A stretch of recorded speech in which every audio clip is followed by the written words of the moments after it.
দিনের মধ্যে ক্ষমা চাইতে হবে। বিরোধী দলনেতা শুভেন্দু অধিকারীকে হুঁশিয়ারি বীজপুর বিধানসভার বিধায়ক সুবোধ অধিকারীর।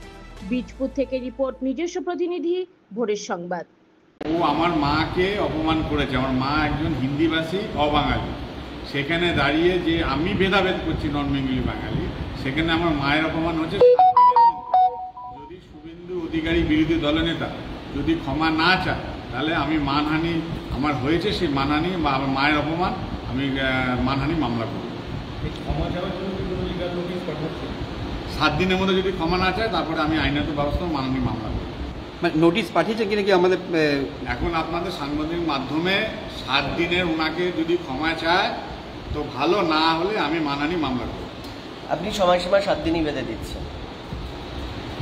দলের উচ্চতর নেতৃত্বকে জানিয়েছেন বিষয়টা? নিশ্চয়ই জানিয়েছি, তারা বলেছে নেতৃত্ব জানিয়েছে, কেননা আমাদের সেটা অপমান হচ্ছে। এমনি আপনারা জানেন কি সারা 2019-এর পর থেকে, যবে থেকে মাননীয় মুখ্যমন্ত্রী মমতা বন্দ্যোপাধ্যায় আমাকে তার টিকিট দিয়ে বিধায়ক করেছে, আমি এই এলাকার যত রকম সামাজিক কাজ হয়, আজকে কালকেও আপনারা দেখেছেন ছট পুজো আমরা প্রত্যেক বছর বিভিন্ন সামগ্রী আমরা দিয়ে থাকি। রামনবমী আমরা নিজেরা করি।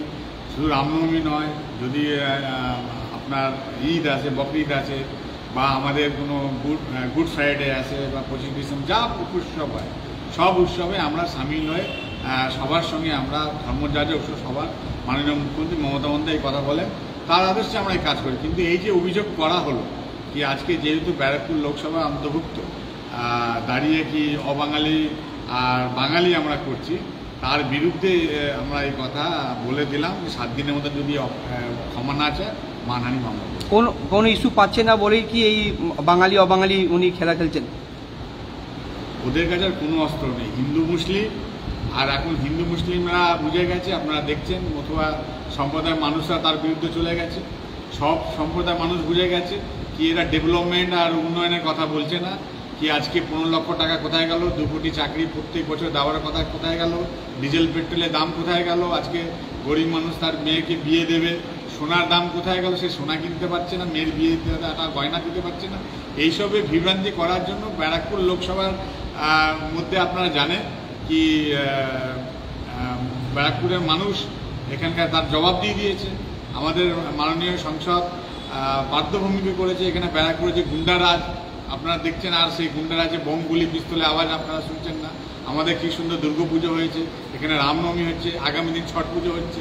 ছট পুজো 2 পুরসভা চেয়ারম্যান কমল অধিকারী, শুভঙ্কর ঘোষ, আপনারা দেখছেন বিভিন্ন ঘাট থেকে শুরু করে রাস্তা থেকে শুরু করে একদম পরিষ্কার পরিচ্ছন্ন, যেন যারা ছট পুজো করেন, যারা ছটের উপোস করেন, সে ব্যবস্থা আমরা বিধায়ক হিসাবে, চেয়ারম্যান হিসাবে, আমরা সকলে টিম কাউন্সিলর হিসেবে সবাই কিন্তু মানুষের সেবা করছি। দাদা, শান্ত ব্যারাকপুরকে অশান্ত করার একটা পরিকল্পনা নিচ্ছে, কি মনে হচ্ছে? নিশ্চয়ই নিচ্ছে, একটা মানুষের মধ্যে ভেদাভেদ করার চেষ্টা করছে। কিন্তু ব্যারাকপুর লোকসভার মানুষ জানে এরা এসছে ভেদাভেদ করার জন্য। তার জবাব 26-এ দেখবেন।